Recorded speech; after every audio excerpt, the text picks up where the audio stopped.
like to start all my interviews off with a little bit of a softball here. What was your first job in the movie and TV industry? Oh, that was I like to say it was working on the classic film American Kickboxer 2, which was a kickboxing movie shot in the Philippines mainly. But I started as an intern and then wound up being second assistant director. I wrote additional scenes. I acted in it, sort if you call it that. I got shot in the chest twice in two different scenes, and then was post supervisor and assistant editor. So there's an old adage that you learn more from working on a bad movie than you do from a good movie. And let's just say I learned a lot on that movie. Who were some of the early on in life? Who were some of the writers and directors that you kind of looked up to?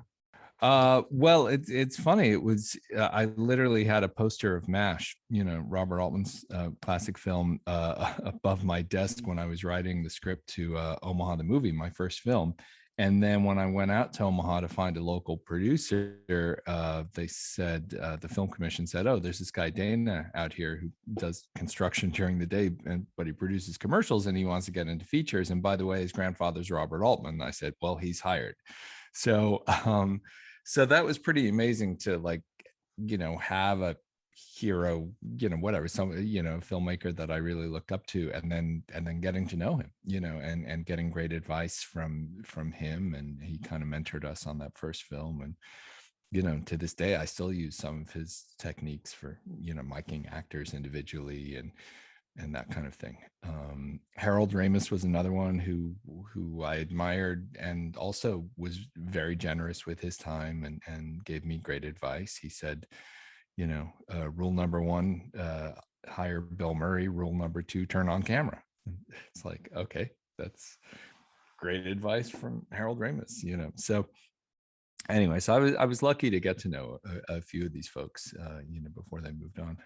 18 and a half is about the White House transcriber who's thrust into Watergate scandal when she obtains the only copy of the infamous 18 and a half minute gap in the Nixon tapes. Co-wrote and directed the film.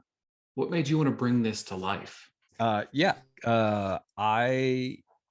been fascinated by Watergate for a long time. I was a history and political science major in college. And I knew a couple of the people's kind of tangentially involved with Watergate, most prominently Thomas Eagleton, who had been McGovern's first running mate until he was kicked off the ticket rather unceremoniously.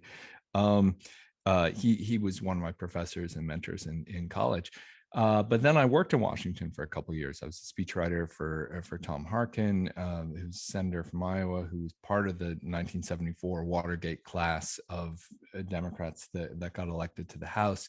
But I worked in journalism too, so I sort of was immersed in that world of DC for a couple of years before I went to graduate film school at USC. And so I've thought about Watergate for a long time. I've written about it in other contexts. And then, but this movie was really precipitated because my last film, Bernard and Huey, was the last day of shooting was on the election day, November 2016. And that day I was going out to see Jules Feiffer, who wrote Bernard and Huey, who lives out on Shelter Island at the tip of Long Island. And we were inevitably talking about the cartoons that he had done of Nixon and Watergate in the early 70s. He won a Pulitzer Prize for political cartooning for them. And, talking about Watergate and impeachment and, what could possibly go wrong in the next 4 years. And then that night, I kind of coincidentally was staying with my friend Terry, who had been with me to see Pfeiffer. And Terry owned this motel called the Silver Sands Motel in Greenport, Long Island. We took a ferry across to see it. And this place had been built by his grandparents in the 50s and 60s, and he had been running it for the last few years.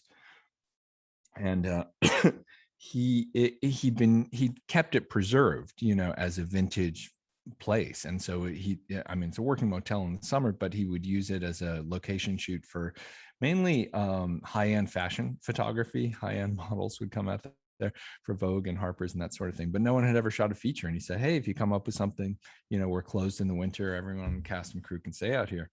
And I was like, Watergate, great location. Let's make a movie. Like the indie film gods are talking to you when they present a location like that to you. And then I teamed up with my screenwriting friend Daniel Moya, and then coincidentally, his aunt and uncle owned a vintage diner just down the street from the motel, and we were like, well, that's two locations. Now we have to make a film. So so that was kind of how we got it. Take me back to the casting of Connie, and what about Willa made you say, this is my Connie? She was the first one we met with. She was recommended by an agent friend of mine who had recommended other people to me on other films, and so I trusted his opinion. And then Daniel and I met with her. She was literally the first one we met with about 6 months before we started shooting. So it was kind of before we even really had started casting. It was just kind of a casual meeting. It didn't, we weren't offering the part at that point. But it was great. I mean, she's very smart. She's funny. She's likable. She's theater trained, but has done a lot of film and TV. So, and she came also recommended by my friend Lucky McKee, who had worked with her on a film, and he said she was great to work with. And that's honestly, that's one of the things I look for most in actors, is how are they going to be to spend 3 weeks of your life with. And he said she was great. So we considered other people in those intervening months, but then really kind of came back around to her like just about a week before we started shooting. But she was great, and offers an amazing performance, and was great to work with. And she brought her dog Goose out to the motel, and so everyone loved Goose. What's not to love about a dog named Goose? And who I think was still a puppy then, and we all just had a wonderful time out there.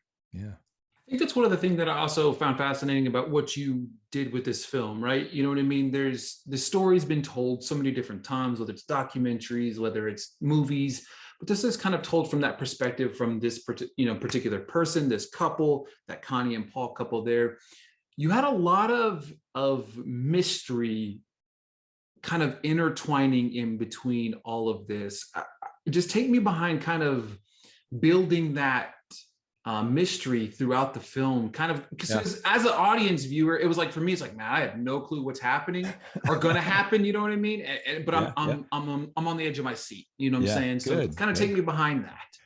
Well, I think part of it was we did a lot of research. I mean, I was pretty familiar with Watergate, but there's still so much that you don't know. And Daniel, who's younger than me, he was still learning a lot. So it was, but in doing the research, we found that, Nixon actually had about 4 or 5 different offices in the White House complex that had this voice activated taping system. And there really are tapes of Nixon listening to tapes in one of those rooms, and fumbling around with the buttons too. And once we realized that this was a plausible thing, that there are tapes of people listening to tapes, then it became like, okay, that's our way into the story. It is now then plausible that someone could have a tape of the deleted 18.5-minute gap, which we all know was deleted. So then that gave us, that helped us figure out, well, okay, who's Connie? Connie's a transcriber. She gets a hold of one of these tapes, and she tries to leak it to a reporter, and they run into nefarious people and weird people along the way. So that was kind of our way into the story. And it is to this day, it's a real mystery what was on the tape, who deleted it, and why did the burglars even go to the Watergate. That's still kind of a mystery too. So so it's great when you're playing with these things that we know are real mysterious things that will probably never get solved because most of those people are dead by now. Then it leaves a world of opportunity for speculative historical fiction. Let's put it that way. I think another thing that I love is it just wasn't John and Willa that really kind of stood out to me. You had some great foundation there with Bonnie Curtis Hall and Catherine Curtin. I love the dynamic between the two of these. Yeah, it was just funny because I think that's some of the moments that I found myself in that mystery. You kind of balance some funniness And our introduction to these two characters was obviously, we think that they're just normal, everyday people. Um, take me behind that part of that story of trying to write a little bit Yeah. of comedy relief within this mystery that you're building. Well, one of my first pitches to everyone was, it should wind up being like 3 Days of the Condor meets Who's Afraid of Virginia Woolf, but a little funnier than either of those. And hopefully we achieved a small measure of that.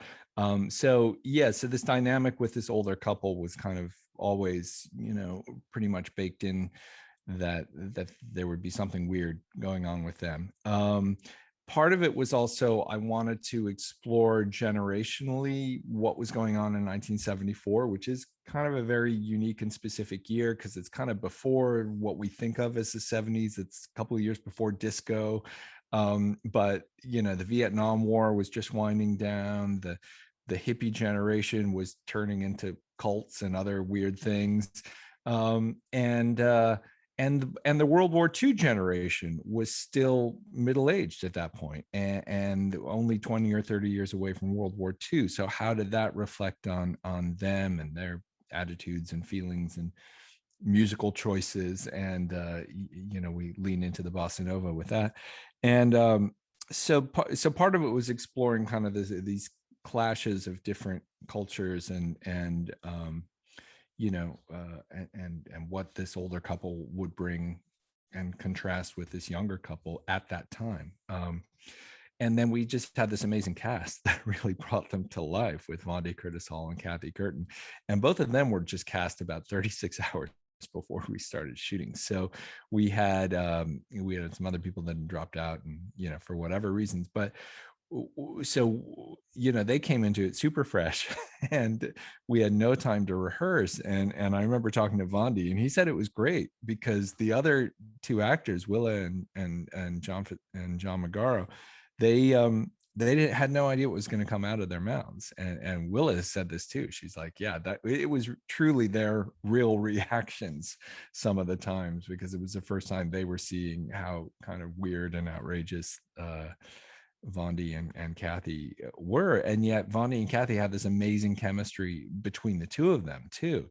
So it's great because it's kind of two different love stories that we're telling here, and that to me was just, that was kind of a refreshing discovery almost in the performance, that like, wow, we're really telling a couple different love stories here, in the midst of a Watergate thriller comedy. Exactly. So I know you guys started principal filming, and then stopped because of COVID. What was it like trying to overcome that obstacle? Well, yeah, that's a good point. Yeah, we started shooting March 3rd, 2020. What could possibly go wrong in March of 2020? So, and I remember like on our 10th day or so, someone from the DGA came out to visit the set and said, wow, you guys are like 3 hours away from New York. You're all staying in this wonderful bubble out here in this remote motel, and keep on going. And by the way, you're one of the last films shooting in North America. We were like, what? We had no idea. We had known that, we were getting like sporadic information like everyone, so, oh my gosh, South by shut down and Broadway shut down and the NBA shut down.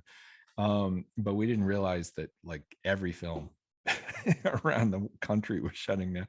So the next day, after our 11th day, and we had 4 days left to go, we shut down as well. And I just grabbed a hard drive and came back to LA. I was the one person really from LA. Everyone else was New York based, and about a third of our crew, kind of the single Brooklyn hipster types, they all stayed at the Silver Sands. They stayed on the set for 2 more months because they figured it was safer than going back to New York, and they were probably right. And actually our cinematographer, she stayed for 6 months. And yeah, so during that 6 months, we took a pandemic pause or healthy hiatus, and I worked on editing the film. But that also gave us a chance to record the voice performances: Bruce Campbell as Nixon, John Cryer, Ted Raimi, because those guys were just sitting around at their respective houses around the country. And actually Ted was in Canada, and we're like, you know what, why don't we just do this over Zoom instead of trying to get people together at a studio sometime in post-production, which we don't know when or how that will be. we were able to do those performances over Zoom at a time when no actors were doing anything, so these guys were just like desperate to do something creative, and it was a lot of fun for them, and we got it all done. And then we were also working on music that whole time too. Normally you do the music, when you're done in post-production, but we had my composer, Luis Guerra, is a good friend. We'd worked on the last film together, and we'd actually started working on some of the music, some of the bossa nova tunes, even before we started shooting, but like while we were still working on the script. But then during that 6 months, we're like, all right, well, again, musicians are sitting at home with nothing to do. They can't perform. So we had a group of horn players in Mexico City. We had a singer who's Brazilian, who performed in LA and Brazil for us. And it was great. We added a lot more songs and music than probably would have been there otherwise.